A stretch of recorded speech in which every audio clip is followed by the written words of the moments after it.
Maths में हम लोग चैप्टर फर्स्ट की एक्सरसाइज सेकंड कर रहे हैं 1.2। और 1.2 में मैंने आपको 3 क्वेश्चन जो करा दिए थे, इसमें एलसीएम और एचसीएफ फाइंड करना सीखा था। तीसरे क्वेश्चन में हमने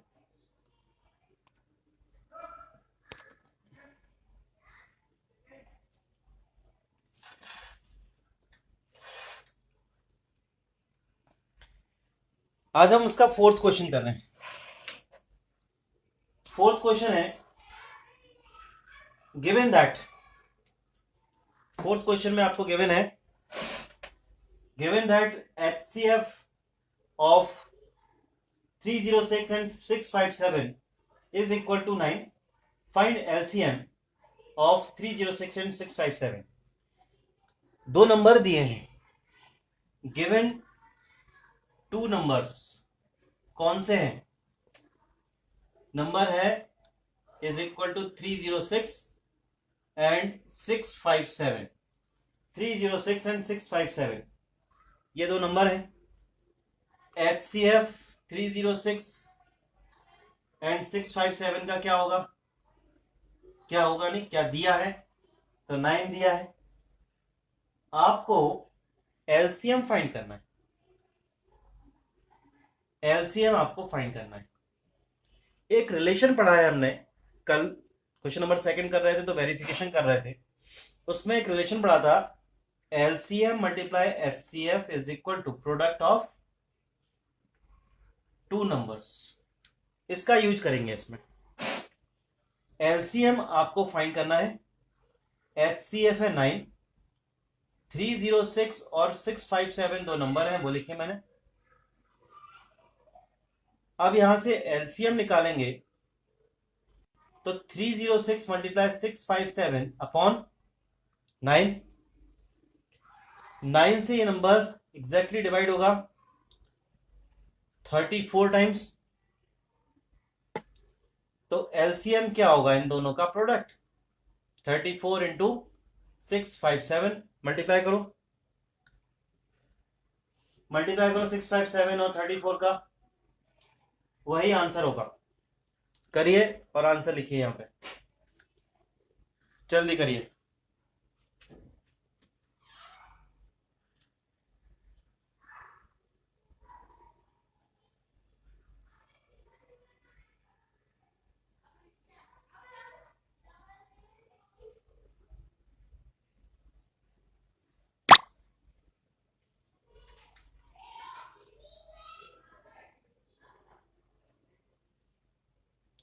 आ गया? क्या आंसर है?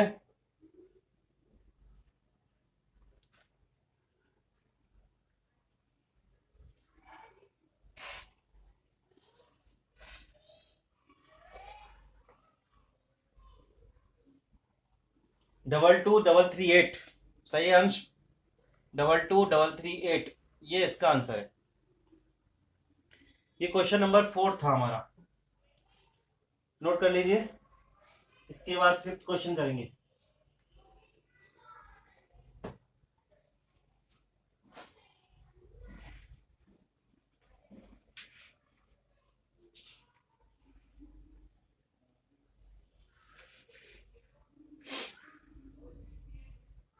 हो गया? फिफ्थ क्वेश्चन देखो, फिफ्थ क्वेश्चन पढ़ रहा हूं मैं, सुनना। लिखा है check whether 6 raise to power n। आप चेक करके बताओ 6 raise to power n, n यहां पे कोई नेचुरल नंबर है, एंड विद द डिजिट 0। आप चेक करके बताइए क्या 6 रेज टू पावर n का जो आंसर आएगा, n कोई नेचुरल नंबर है, वो 0 होगा। उसका उस नंबर का जो लास्ट डिजिट होगा, वंस डिजिट होगा, वो 0 होगा क्या? मैं कुछ आपको एग्जांपल देता हूं। 6 की पावर n का मतलब, n अगर नेचुरल नंबर है तो नेचुरल नंबर होता है 1 2 3 4 से लेके सब नंबर होते हैं। आप कोई भी चेक कर लीजिए। 6 की पावर 1 का मतलब 6, तो फैक्टर क्या होंगे? 2 इंटू 3। ठीक है।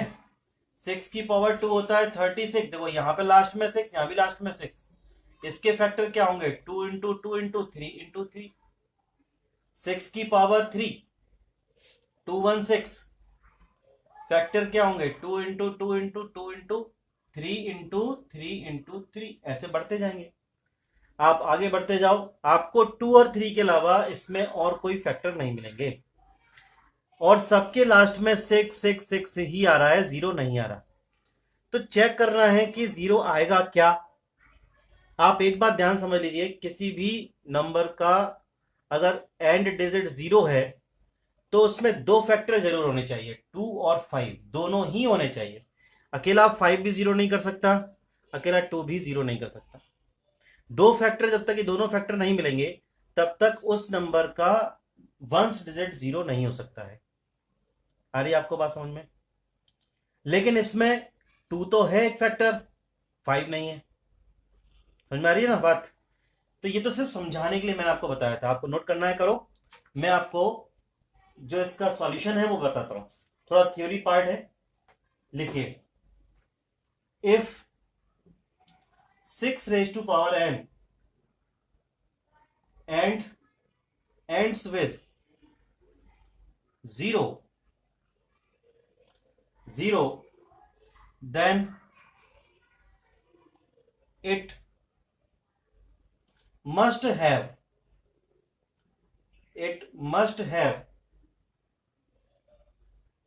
5 एज अ फैक्टर। जरूरी है कि इसका 5 एक फैक्टर हो। 2 तो है ही इसमें, इसलिए 2 की बात नहीं की गई है। मैं तो आपको बता रहा हूं कि कोई भी नंबर है, उसके अगर उसके सॉल्यूशन में, उस नंबर के सॉल्यूशन में अगर वंस डिजिट 0 चाहते हो तो आपको 2 और 5 दोनों चाहिए। इसमें 2 है इसलिए वो 5 की बात कर रहा है, तो must have 5 as a factor. But we know that, अब आप बताइए कि इसमें कोई 2 और 3 के अलावा कोई फैक्टर हो सकते हैं कि इन नंबरों में? कभी नहीं हो सकते। हर नंबर के अपने खुद के फैक्टर्स होते हैं, उसमें कोई दूसरे फैक्टर नहीं इन्वॉल्व होते, ठीक है ना? उसके अपने फैक्टर्स होते हैं, वही रहते हैं। तो यही अर्थमेटिक फंडामेंटल थ्योरम है। फंडामेंटल थ्योरम ऑफ अर्थमेटिक भी यही है, मैं लिखा रहा हूं आपको theorem. But we know from fundamental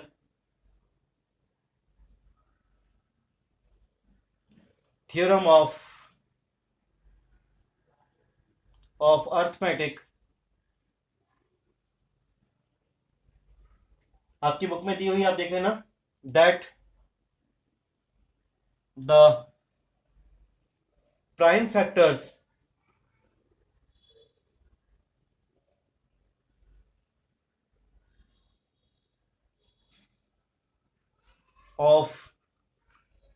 of each prime factors of each number is unique। किसी भी नंबर के जो प्राइम फैक्टर्स होते हैं वो यूनिक होते हैं। तो 6 में 5 तो आ नहीं सकता, इसलिए हम क्या लिखेंगे? Therefore 6 raise to power n can never ends with 0। इसलिए 6 की पावर n, जहां पर n एक नेचुरल नंबर है, उसमें कभी भी लास्ट में 0 नहीं आ सकता। आप पूरा ही नोट कर लीजिए, ऐसे कैसे।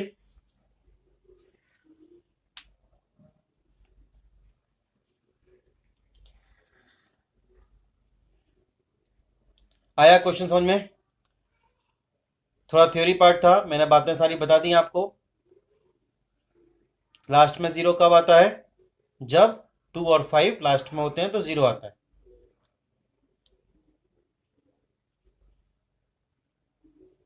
जो 2 और 5 उसके फैक्टर होते हैं तो लास्ट में 0 आता है। यहां पे 2 फैक्टर है लेकिन 5 फैक्टर नहीं है।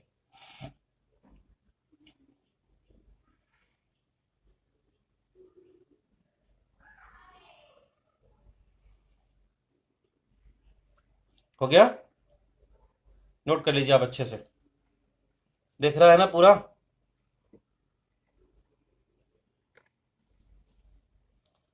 नोट हो जाए तो मुझे बताना, फिर मैं लास्ट के क्वेश्चंस कराता हूं।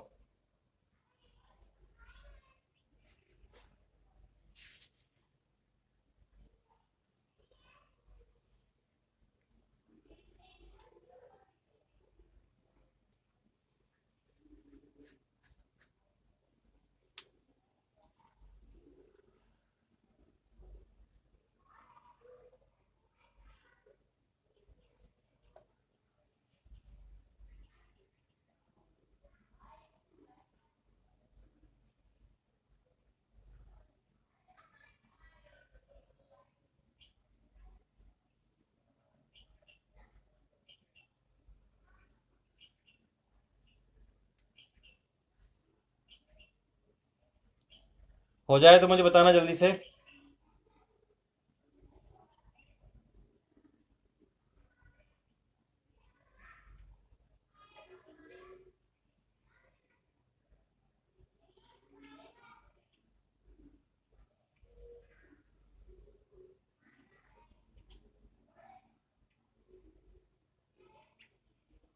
ओके।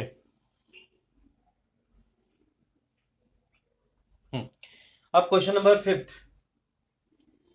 क्वेश्चन नंबर फिफ्थ एक सिंपल सा क्वेश्चन है। एक्सप्लेन वाई, क्वेश्चन लिखा है, मैं पढ़ रहा हूं, सुनिए। एक्सप्लेन वाई, पूछा है उसने 7 × 11 × 13 + 13, एक तो ये है नंबर, एंड 7 × 6 × 5 × 4 × 3 × 2 × 1 + 5, ये दो वैल्यूज दी हैं, आर कंपोजिट नंबर। पूछा है ये और ये कंपोजिट नंबर है क्या। कंपोजिट नंबर क्या होते हैं? जो नंबर प्राइम नंबर नहीं होते वो कंपोजिट होते हैं। मतलब जो नंबर प्राइम नहीं है वो कंपोजिट है, तो कंपोजिट है तो उसके फैक्टर ज्यादा होंगे, दो से ज्यादा होंगे। वन और अपने नंबर से डिवाइड होते हैं, वन और खुद नंबर अगर फैक्टर है तो प्राइम नंबर है, अगर उससे ज्यादा एक भी फैक्टर आता है तो वो कंपोजिट बन जाता है। तो हम कैसे सॉल्व करेंगे? पहले मैं इस नंबर को ले रहा हूं, पहले वाले पार्ट को, इसमें मल्टीप्लाई करो जरा। 77 हो गया ये, इंटू 13, 1001 प्लस 13, 1014, ठीक है, 1014 ये नंबर आया। आप इसके प्राइम फैक्टर्स निकालिए। अगर इसके प्राइम फैक्टर्स निकलते हैं तो ये कंपोजिट होगा, ठीक है। आराम से एक फैक्टर तो आपको दिखाई दे ही रहा है, 2 से डिवाइड हो ही जाएगा। 2 से करेंगे तो 507 आया, फिर ये तो 3 से भी डिवाइड हो जाएगा, 3 से होगा, 3 × 1 = 3, 3 × 6 = 18 और 9, फिर 13 से हो जाएगा 13 और 13। Prime factor of 1014 is equal to 2 × 3 × 3 × 13, therefore 7 × 11 × 13 + 13 is a composite number.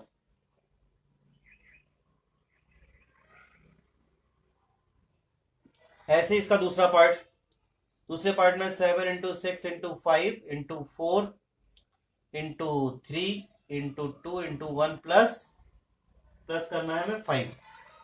पहले मल्टीप्लिकेशन सॉल्व करो, इधर से करो 6 6 4 = 24, 24 120, 120 और 42,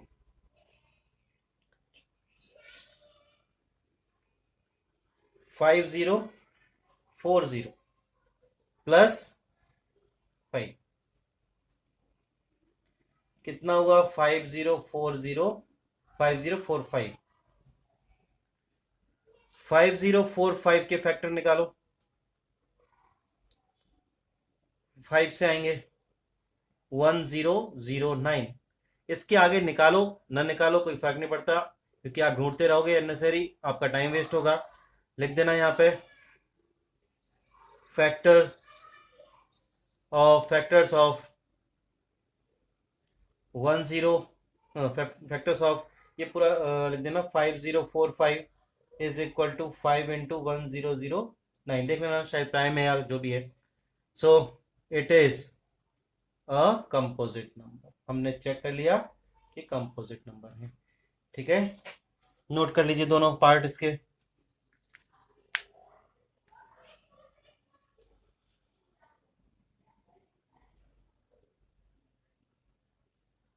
किसके प्राइम फैक्टर्स में 2 बार 13 आया था? अच्छा, ओके, मैंने कहा लिखा उसके फैक्टर्स।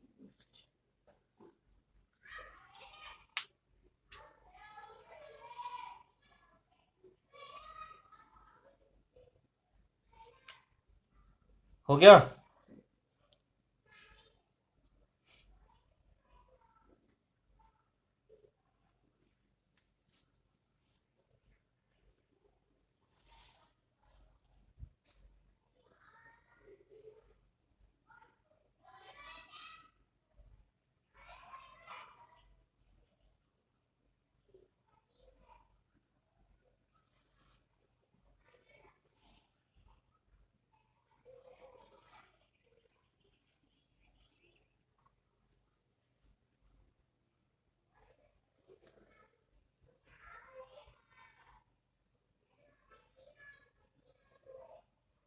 लास्ट में 5 प्लस हुआ है, ये नंबर है, फिर लास्ट में 5 प्लस हुआ है, इसलिए 5 को प्लस किया।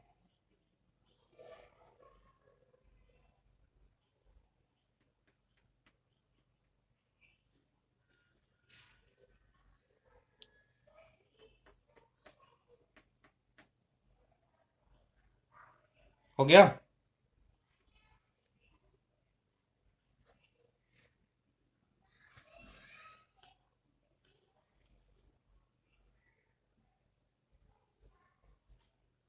जी, लास्ट क्वेश्चन एक्सरसाइज का।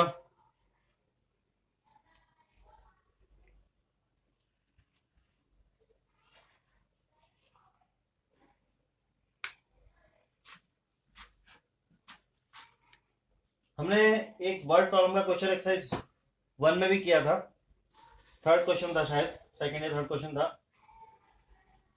थर्ड था। उसमें मैक्सिमम पूछा गया था। इस वाले क्वेश्चन में लिखा है there is a circular path around a sports field, Sonia takes 80 minutes to drive one round. एक राउंड को कंप्लीट करने में सोनिया को 18 मिनट का टाइम लगता है।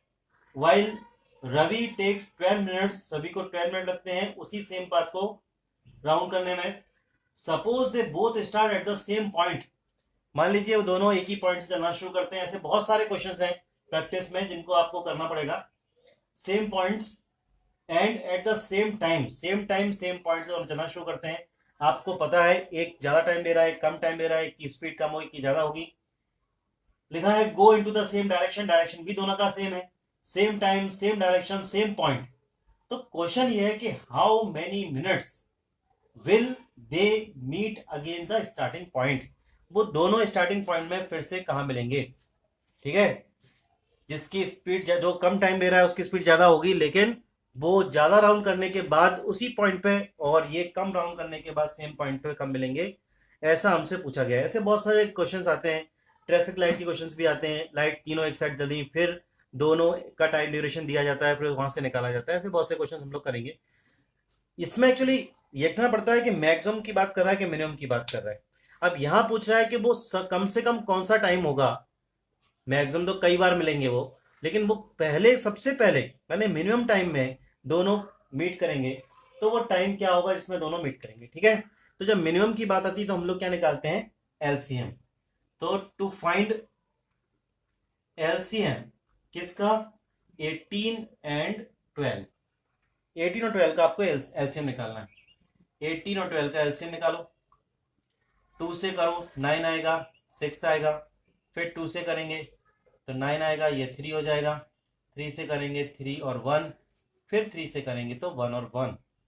LCM of 18 and 12 is equal to 2 into 2 into 3 into 3, 36 minute के बाद दोनों मिलेंगे। ऐसा आंसर है इसका। आंसर चेक कर लीजिए, क्वेश्चन नोट कर लो।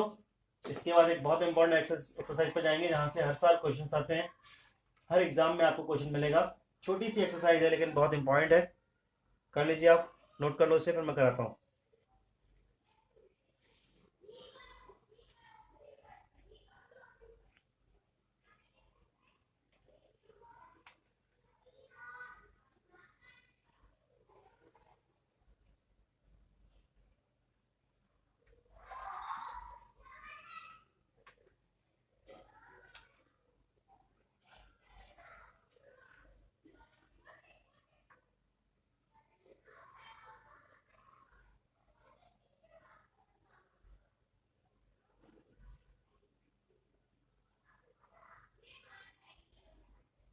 हो गया।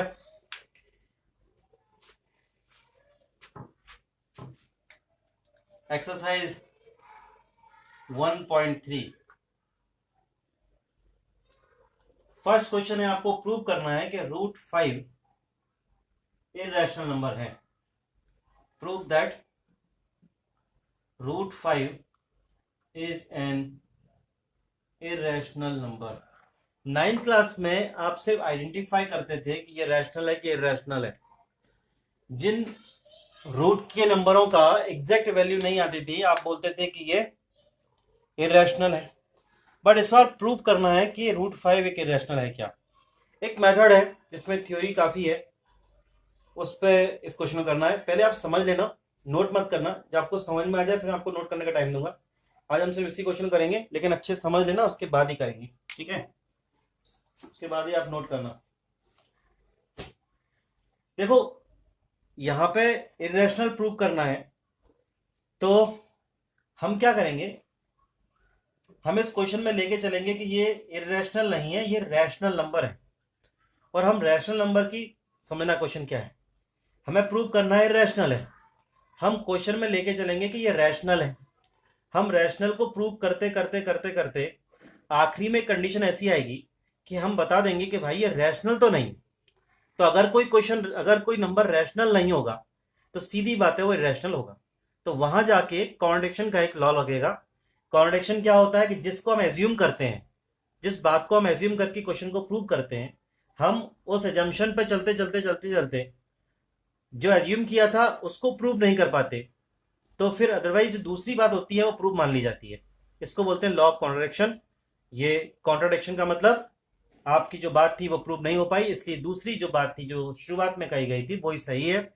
कोई नंबर या तो रैशनल होगा या वो इररेशनल होगा, ठीक है।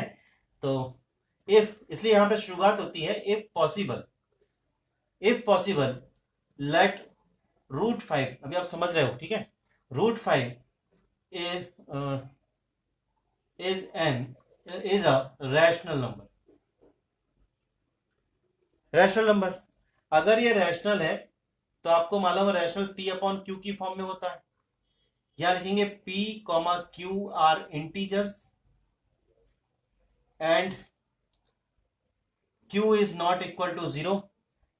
एक बात और होती है, कभी भी कोई रैशनल नंबर लिखा जाता है, जैसे ये लिखा मैंने 15/25, तो 15/25 का सही रैशनल नहीं, स्टैंडर्ड फॉर्म है 3/5, और 3/5 में अब कोई कॉमन फैक्टर नहीं है अदर देन 1, ठीक है ना। यहाँ कॉमन फैक्टर था उसको हटा दिया, यहाँ 5 दोनों में था उसको हमने हटा दिया। अगर कोई रैशनल नंबर लिखा जाता है तो वो अपने स्टैंडर्ड फॉर्म में लिखा जाता है, और जब अपनी स्टैंडर्ड फॉर्म में होता है तो 1 के अलावा उसका कोई फैक्टर नहीं होता, इसलिए हम यहाँ लिख देते हैं नो कॉमन फैक्टर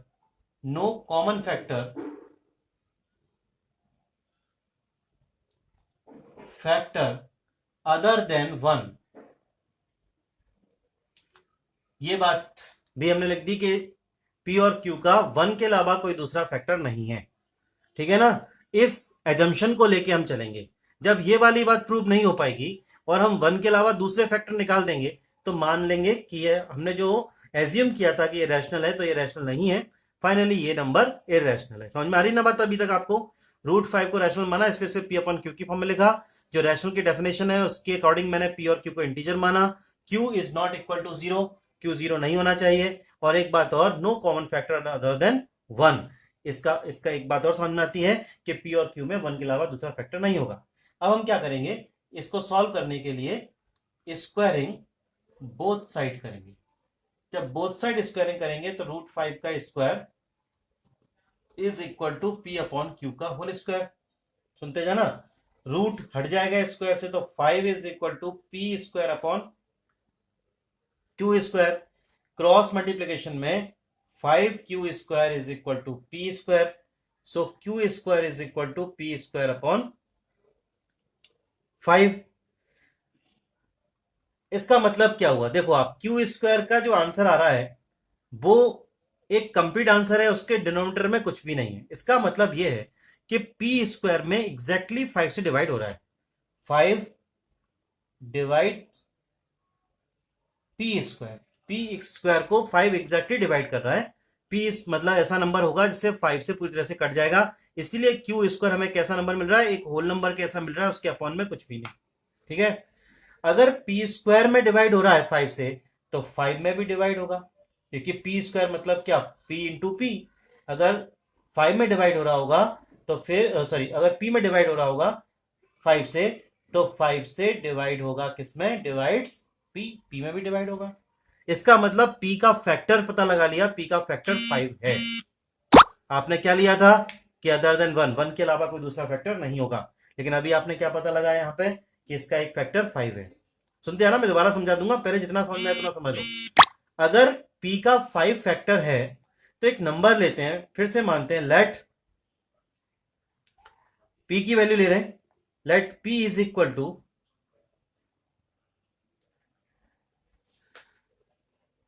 यहां तक कर लिया आपने।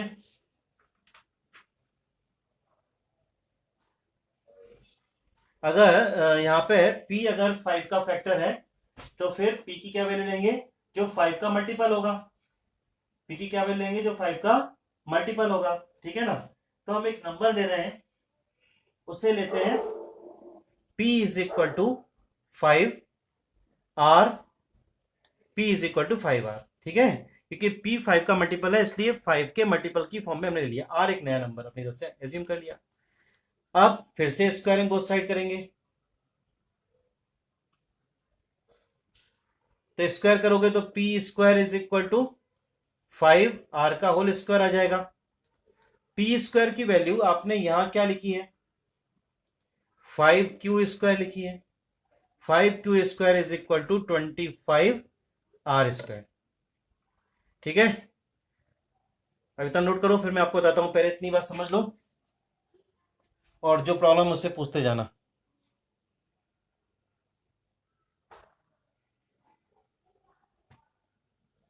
इतना समझ लो, फिर इसके बाद मैं आपको बताता हूं क्या करना है क्वेश्चन में। और नोट कर लो, जल्दी नोट कर लो, तो मेरे को बता देना कि नोट कर लिया।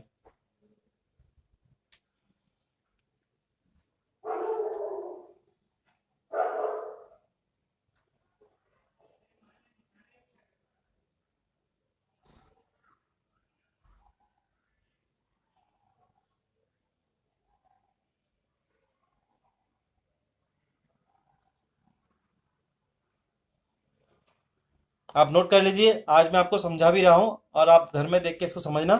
नहीं आएगा तो मुझे मैसेज करना, मैं दोबारा फिर इसको करा दूंगा, क्योंकि ये बहुत इंपॉर्टेंट क्वेश्चन है।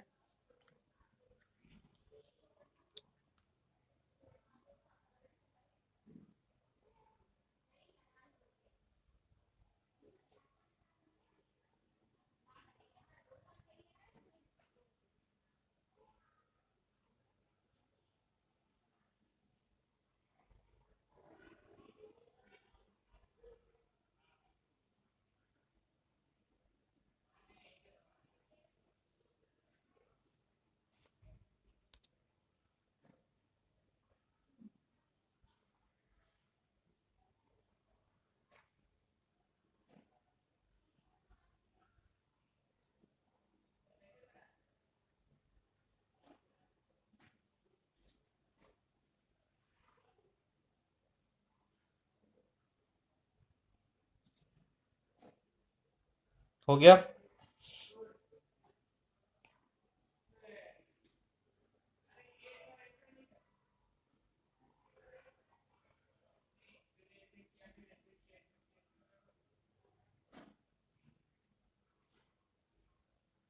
हो गया ना। तो अब इसके बाद देखिए, आपने लिखा 5q square is equal to 25 r square.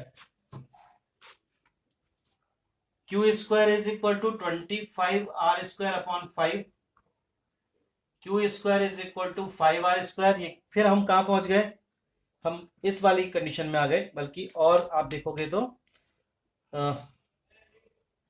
हम यहां आने वाले हैं। ठीक है ना, तो यहां से आर स्क्वायर की वैल्यू क्या आएगी, q square upon 5 is equal to r square. देखिए ये कंडीशन बनी, ये वाली बनी। वहां पर q square is equal to p square upon 5 था, यहाँ पर r square is equal to q square upon 5 है। तो यहाँ वहां किसके बारे में लिखा था, पी के बारे में लिखा था, वही बातें यहां भी आएंगी। 5 डिवाइड्स क्यू स्क्वायर, सो 5 डिवाइड्स क्यू। हो गया। ये आप इक्वेशन यहां से आपने बताया कि p में डिवाइड हो रहा है 5 से, और यहां आप क्या बता रहे हो, ये से इक्वेशन नंबर 1 दे देना, इसको इक्वेशन नंबर 2। यहां आप क्या बता रहे हो कि q में भी 5 से डिवाइड हो रहा है। क्या एज्यूम किया था कि 1 के अलावा कोई कॉमन फैक्टर नहीं होगा। ठीक है, तो एक थ्योरी है वो लिख लो लास्ट में, थोड़ी सी लिखो। Therefore p and q have at least 5 as a common factor, इसका मतलब हमने क्या निकाल लिया कि 5 एक कॉमन फैक्टर है जो p के लिए भी है और q के लिए भी है, बट ये तो होना ही नहीं चाहिए। But this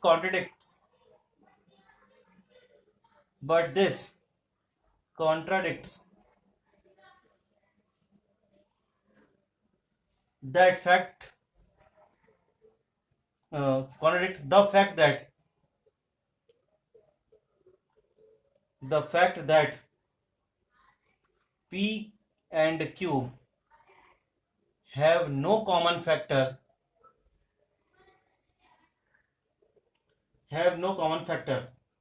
so our assumption is wrong, hence root 5 is an irrational number। इसमें क्या बात समझ में नहीं आई है वो मुझसे कल पूछ लेना, अभी आप नोट कर लो। मैं कल एक बार फिर से एक्सप्लेन करूंगा कि इसी पे डिपेंडेंट बाकी क्वेश्चंस हैं। अगर आपने ये कर लिया तो फिर वो जल्दी समझ में आ जाएंगे। नोट कर लीजिए, आज आप समझ लेना, आज आप पूरा क्वेश्चन समझना, कल फिर से मैं ऐसी क्वेश्चन कराऊंगा और जो भी डाउट होंगे वो आप उसमें समझने की कोशिश करना। कोई डाउट इसमें समझ में नहीं आ रहा है तो मुझे उतना मार्क करके और भेज देना, ठीक है।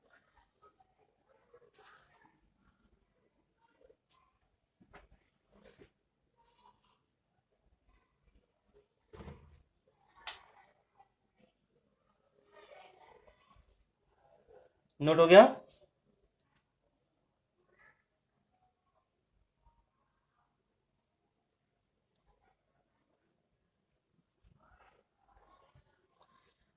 जो क्या बताऊंगा मैं, उसमें जो 5 जो वैल्यू थी ना, p square is equal to 5q square, वो मैंने यहाँ पुटअप की थी। ठीक है, रिलेशन q और r में निकालना है, दूसरा वाला p और r में नहीं, क्योंकि हमने p के लिए प्रूव कर लिया है। हम क्वेश्चन को अब q के लिए प्रूव कर रहे हैं। p तो डिवाइड होगा ही, फिर हम q के लिए प्रूव कर रहे हैं। ठीक है, चलिए ओके।